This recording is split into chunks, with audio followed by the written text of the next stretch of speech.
So hello दोस्तों, मैं हूं आपका दोस्त धीरज और आप देख रहे हैं आसमान study with Dheeraj. Yes, and I hope so कि आप सब लोग फाइन होंगे। मेरे एनालाइज के हिसाब से ये चैप्टर बहुत बड़ा है, 2 हफ्ते लगेंगे इसको कंप्लीट हो जाने में। मैं इसको जितना शॉर्ट कर सकता हूँ उतना मैं शॉर्ट कर रहा हूँ, पर मेरे एक शॉर्ट करने पे एक शर्त भी है। अगर मैं इसको शॉर्ट करूँगा तो आप लोगों को इसके ऊपर बहुत ज़्यादा स्पेशल ध्यान देना पड़ेगा, कि इस चैप्टर में बहुत सारी इंपॉर्टेंट चीज़ें। हाँ, मैं वो इंपॉर्टेंट चीज़ें ज़रूर बताऊंगा कि किस जगह पे वो इंपॉर्टेंट चीज़ है। उस चीज़ को आप मार्क कर लो। उसको पढ़ना मतलब पढ़ना है, देखो भले ही आप कुछ भी करो, ठीक है ना। और इसके बाद अगर हो सका तो फिर मैं एक स्पेशल PDF भी आपको प्रोवाइड कर दूंगा, जिसके अंदर सारे के सारे क्वेश्चंस होंगे। ओके, तो चलो स्टार्ट करते हैं। तो पिछली बार मैंने बताया था, कल एक छोटा सा वीडियो डाला था जिसमें मैंने मेरी मुसीबतें बताई थी कि मेरा रिकॉर्डर काम नहीं कर रहा। तो आज मैंने उस रिकॉर्डर को डिलीट करके दूसरा एडिटर लेके और मैं अपने ही मोबाइल का रिकॉर्डर यूज़ कर रहा हूँ, जिसको मैं यहाँ स्क्रॉल बार पे भी देख सकता हूँ और आप लोग भी देख सकते हो। मैं जब चाहूँ जब चेक कर सकता हूँ कि वो वर्क कर रहा है या फिर नहीं कर रहा है। ओके, बिना किसी बकवास के अपन लोग स्टार्ट करते हैं चैप्टर। तो इस पेज के ऊपर कुछ भी इतना इम्पोर्टेंट नहीं है, सिर्फ इम्पोर्टेंट है तो यहाँ पे एक रे डायग्राम स्टार्ट हो रहा है। ये जो है पेज, मतलब ये जो टॉपिक है, ये अपन को ऐसा बताएंगे कि हाउ द लेंस विल, मतलब इमेज कैसे फॉर्म होगी एक लेंस के ऊपर। उस पर स्पेरिकल मिरर है इसलिए, और ये वो लोग समझाएंगे रे डायग्राम्स के थ्रू। तो देखो, अगर ये समझ में नहीं आ रहा है तो उसको कैसे समझना है। तो इसको समझने के लिए सबसे पहले इसके जो पॉइंट्स हैं ना, उनको पता करना पड़ेगा। जैसे कि ये P है, तो ये है हमारा प्रिंसिपल, ठीक है ना। तो ये है हमारा प्रिंसिपल एक्सेस, ठीक है। फिर इसके बाद ये जो हमारा F है ना, ये क्या है? ये फोकल लेंथ नहीं है, ये है हमारा प्रिंसिपल फोकस। क्यों? क्योंकि ये प्रिंसिपल फोकस एक्सेस पे आ रहा है। फिर ये जो C है ना, ये हमारा सेंटर ऑफ द कर्वेचर, ठीक है। तो ऐसे ही करके ये सारे आप लोग प्लीज़ पढ़ लेना, क्योंकि ये सारे इंपॉर्टेंट हैं और इससे रिलेटेड क्वेश्चंस आ सकते हैं। वो आपको एक सिचुएशन दे सकते हैं, उस सिचुएशन पे आपको ये डायग्राम्स बनाने पड़ सकते हैं। जैसे कि उन्होंने दे दिया कि इंसिडेंट रे जो है वो पैरेलल है एक्सिस के, तो आप बताओ कि लाइट रिफ्लेक्ट होके कहाँ पे जाएगी। तो लाइट रिफ्लेक्ट होके फोकस एक्सिस पे जाएगी, मतलब प्रिंसिपल फोकस पे जाएगी। ये ऐसा बहुत सारा होता है। और कॉन्वेक्स में भी ऐसा ही है कि अगर लाइट यहाँ से आ रही है तो वो कहाँ पे एक डॉट फॉर्म करेगी। जहाँ पे भी वो डॉट फॉर्म कर रही है ना, देखो इसमें ये याद रखना है कि जैसे 2 लाइनें 3 लाइनें, वो डॉट कहाँ पे फॉर्म कर रही है। अगर आपको डॉट का पता चल गया कि हाँ ठीक है, यहाँ पे डॉट फॉर्म हो रहा है, तो बस आप सारी लाइन्स को उधर ही रिफ्लेक्ट कर दो, सीधा सा। ठीक है, अब अपन आ जाते हैं यूज़ ऑफ कॉनकेव मिरर। तो कॉनकेव मिरर का मेनली यूज़ कहाँ पे होता है? तो ये जो है ना, टॉर्च शो और सर्च लाइट से होती है, उसमें इसका मेन यूज़ होता है। और ये जो ऊपर वाला पैराग्राफ है जिसके अंदर कॉनकेव लेंस के एग्जांपल्स हैं, उनको मार्क कर दो या फिर अंडरलाइन कर दो, क्योंकि वो इम्पोर्टेंट है। जब भी एग्जांपल्स बताने हो तब आप बता सकते हो। ओके, अब image formation by convex lens, तो ये सब कुछ अपन ने कर दिया, ये उसी का है। और ये टेबल वही शॉर्ट फॉर्म है जो इस इमेज डायग्राम में अपन को दिखेगा। अब use of the convex mirror का अब यूज़ किया है, ठीक है। अब अपन कॉन्वेक्स मिरर पर आ गए हैं, कॉनकेव मिरर को अपन ने छोड़ दिया है। अब ये कुछ क्वेश्चंस हैं, जैसे कि इनके मैं आंसर्स आप लोगों को बता देता हूँ। ये रहे वो क्वेश्चंस और मतलब आंसर्स भी, ठीक है ना। तो इसके बाद अपन बढ़ देंगे science and conventions for reflection by spherical mirrors, और फिर मिरर फार्मूला और मैग्नीफिकेशन तो आ ही नहीं रहा, तो मतलब मैग्नीफिकेशन आ रहा है, वैसे मिरर फार्मूला भी आ रहा है, पर मिरर फार्मूला का जो डाइवर्शन है ना, वो नहीं आ रहा। बाकी ऐसे मिरर फार्मूला तो आएगा, मतलब उसके जो क्वेश्चंस है कुछ न्यूमेरिकल्स होंगे तो वो तो आएंगे। तो question number 1, define the principal focus of a concave mirror. Concave mirror का जो प्रिंसिपल फोकस है वो आखिर है क्या? Light rays data parallel to the principal axis of a convex mirror converge as a specific point at the principal axis. अगर आप लोग मेरी बात मान के अपने एग्जाम्पल्स को पढ़ोगे तो ऐसे क्वेश्चंस का आप आंसर दे सकते हो। ये है हमारा लेंस, ये हमारा प्रिंसिपल एक्सिस, ठीक है। और ये है रिफ्लेक्टेड रे जो आ रही है और फिर रिफ्लेक्ट होके इधर जा रही है। तो ये जो पॉइंट है ना, ये है हमारा प्रिंसिपल फोकस और ये है हमारा सी। तो ये है हमारा प्रिंसिपल फोकस। तो अपन ऐसा कह सकते हैं कि a parallel ray of the light which reflect and intersect at the principal axis, the intersecting point is known as the principal focus. Okay, अब question number 2, the radius of the curvature mirror is 200 centimeter. What is its focal length? नहीं, इसको numbers में नहीं लिखना है। मैंने एक formula बताया था कि R is equals to 2F, right, R is equals to 2F। तो यहाँ पे अपन को फोकस फाइंड करना है, फोकल लेंथ फाइंड करनी है। तो यहाँ पर F विल इक्वल्स टू हमारा आ जाएगा R/2, ठीक है। तो ऐसा करके आप आंसर निकाल सकते हो। Question 3, name the mirror date can give an erect and enlarge image. तो देखो, इरेक्ट इमेज और एनलार्ज इमेज। एनलार्ज के लिए देखो मैं एक आइडिया बता दूँ कॉनकेव मिरर का कैसे याद रखना है। थिंक करो कि जैसे अपने हाथ को, मतलब हाथ से एक सर्कल बनाओ, इस टाइप का एक सर्कल हाथ से, दोनों मतलब हाथ से, ठीक है। तो अब देखो कि इससे अगर आप देखोगे तो दूरबीन जैसा लग रहा है, राइट, मतलब थोड़ी सी चीज़ बड़ी लग रही है। तो बड़ी मतलब क्या, इनलार्ज, ठीक है। और हाथ ऐसा है तो ये गुफा जैसा भी लग रहा है, यानी कि केव जैसा। तो कॉनकेव हो गया, कॉनकेव मिरर से बड़ा दिखेगा, इनलार्ज दिखेगा और इरेक्ट दिखेगा। सो देखो, ऐसे मतलब जो क्वेश्चंस होते हैं जिसमें कुछ एक्सप्लेन करना होता है, उसके लिए है ना अपने कुछ रूल्स बना दो, कुछ टर्म्स बना दो कि ऐसा होगा, मतलब ऐसी एक फॉर्मेशन होती है तो ये ऐसा बन जाता है। फिर उसके ऊपर रफ पेज पे पॉइंट्स लिख दो और फिर वो आंसर उतार दो पूरा। Question 4, why do we prefer a convex mirror as a rear mirror view in the vehicles. तो देखो, कॉन्वेक्स मिरर जो होता है ना, वो बहुत ज़्यादा एरिया कवर करता है। कॉनकेव मिरर जो होता है वो छोटा एरिया कवर करता है पर बड़ा दिखाता है। कॉन्वेक्स मिरर जो होता है वो लिटिल बिट छोटा दिखाता है पर वो बहुत ज़्यादा एरिया दिखाता है, ठीक है ना। तो अब अपन आ जाते हैं फिर से बुक के ऊपर। हाँ, ये रहे। तो मुझे पता है कि ये नोट्स, मतलब बुक नहीं है, नोट्स है। तो इसमें मैं आपको इरेक्ट का मीनिंग बताने वाला आया था। इरेक्ट यानी कि virtual, the image that do not form on screen. वो इमेज जो स्क्रीन के ऊपर नहीं बनती है, स्क्रीन के पीछे बनती है। ओके,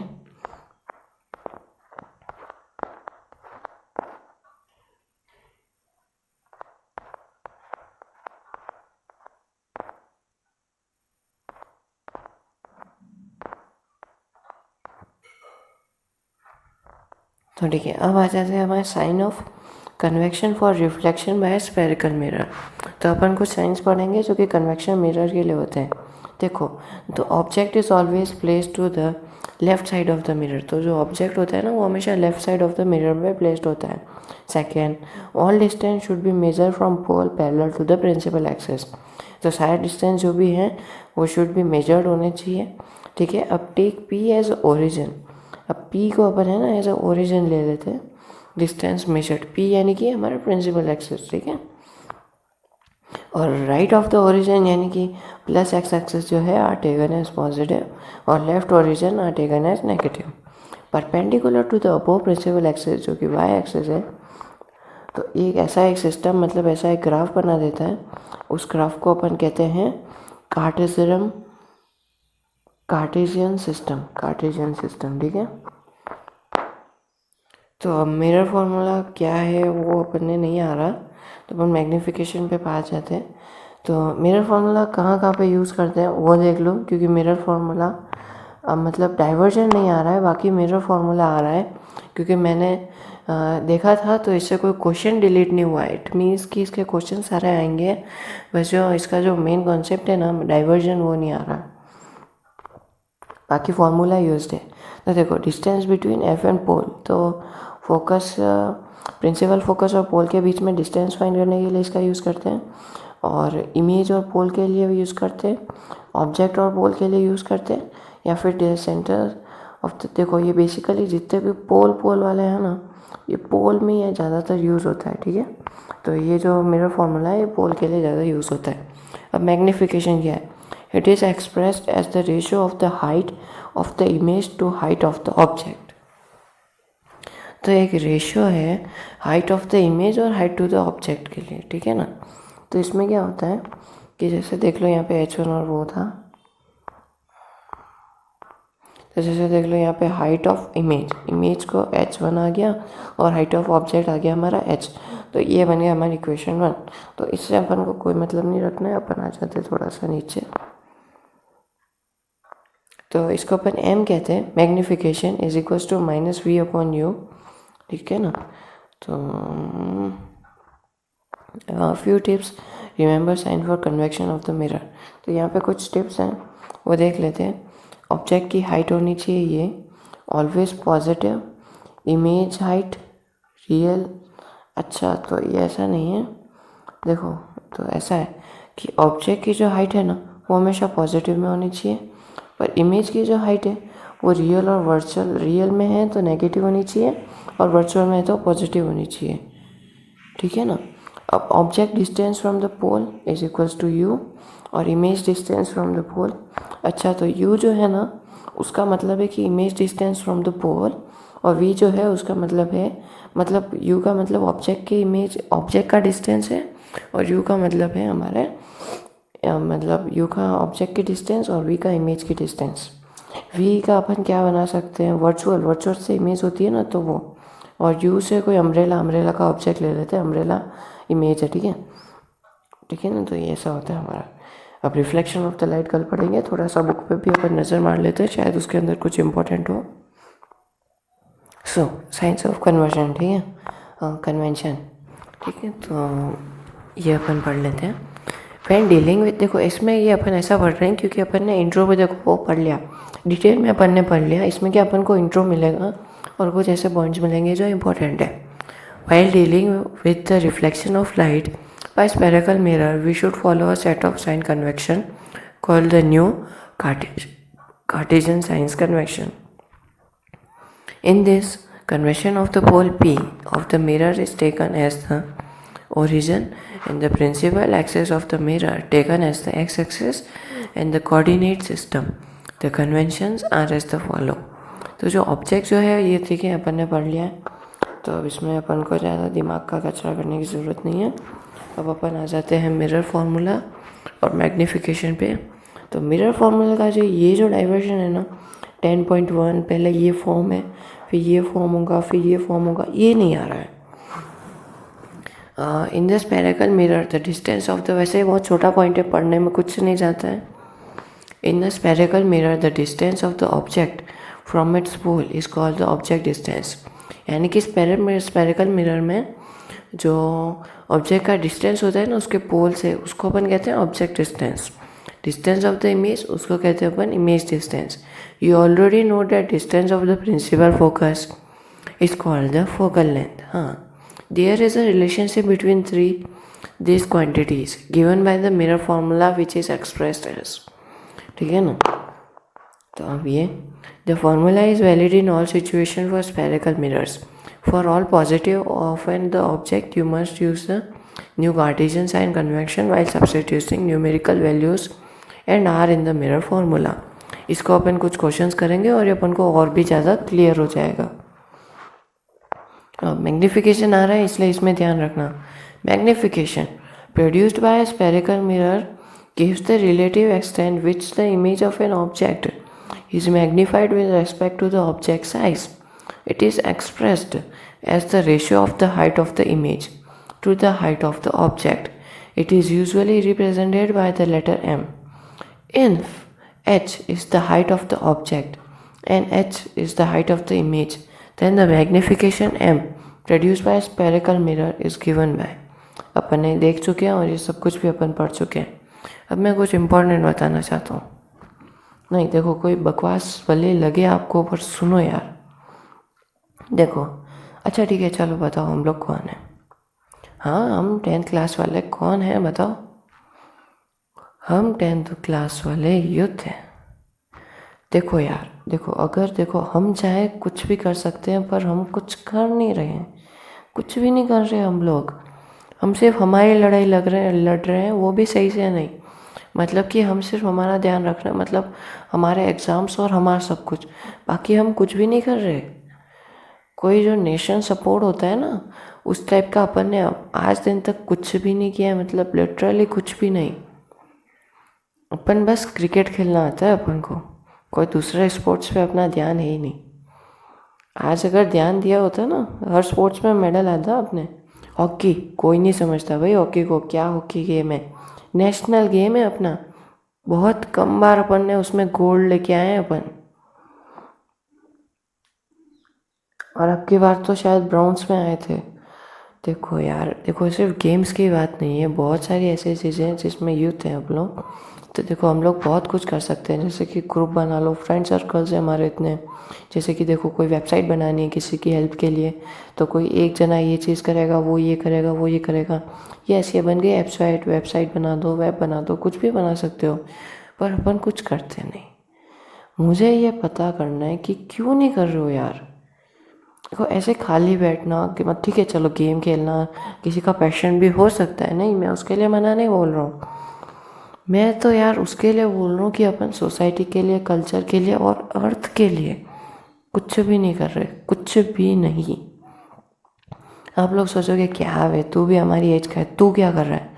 हाँ मैं कुछ नहीं कर पा रहा हूँ, इसीलिए मुझे बहुत ज़्यादा बुरा लगता है कि मैं कुछ नहीं कर पा रहा हूँ।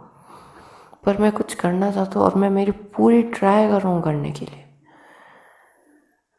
सो आई रिक्वेस्ट यू कि देखो यार, कुछ ना कुछ तो देखो, मतलब देखो हमारे पास एक लाइफ है और वो लाइफ वेस्ट नहीं होनी चाहिए।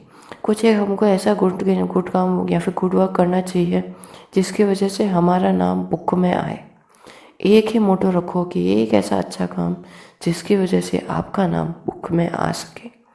बच्चों की बुक हो, बड़ों की बुक हो, उसमें आपका नाम आना चाहिए। कोई भी एक ऐसा काम आपको करना पड़ेगा। आपकी लाइफ है, सिंपली ऐसा नहीं कि हाँ ठीक है पढ़ लेंगे, पास हो जाएंगे, शादी कर लेंगे, बच्चे हो जाएंगे, ठीक है लाइफ ख़त्म। नहीं यार, क्यों लाइफ ख़त्म कर रहे हो। इम्पोर्टेंट लाइफ है, कुछ कंजर्व करो यार।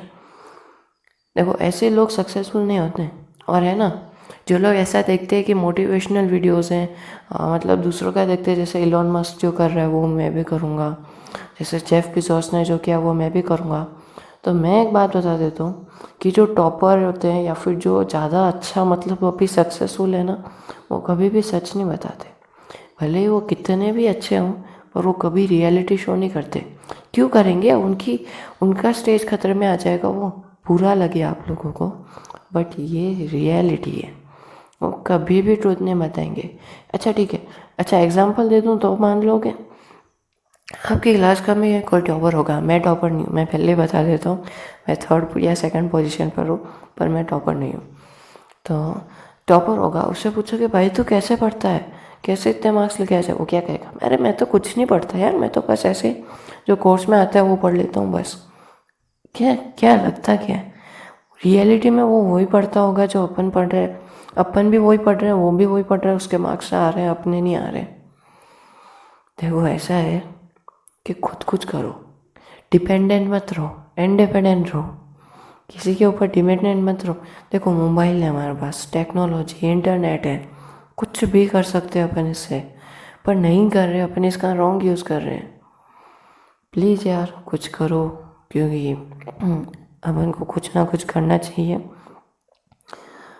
तो अब अगर ऐसा नहीं होगा तो ठीक है, मैं ट्राई करता हूँ हर संडे को अपन आर्टिफिशियल इंटेलिजेंस और मशीन लर्निंग के लिए कुछ ना कुछ पढ़ेंगे, मतलब कुछ भी पढ़ेंगे, पर कुछ ना कुछ ज़रूर पढ़ेंगे हर संडे को। 1 घंटे का सेक्शन होगा और अपन उसमें फुल धमाल मचाएंगे। सो प्लीज़ आना उस सेक्शन में। Thank you. अच्छा लगा हो तो प्लीज़ सब्सक्राइब कर देना, एज़ यू ऑल नो, क्योंकि मैंने पूरे वीडियो में बकवास नहीं की, क्योंकि मेरे को फटाफट ख़त्म करना था, क्योंकि कल भी बहुत लेट हो गया था और मेरी ऑनलाइन क्लास भी होती है, जैसा कि आप सब लोग जानते हो। अगले 15 मिनट में मेरी ऑनलाइन क्लास है मैथ्स की। So thank you.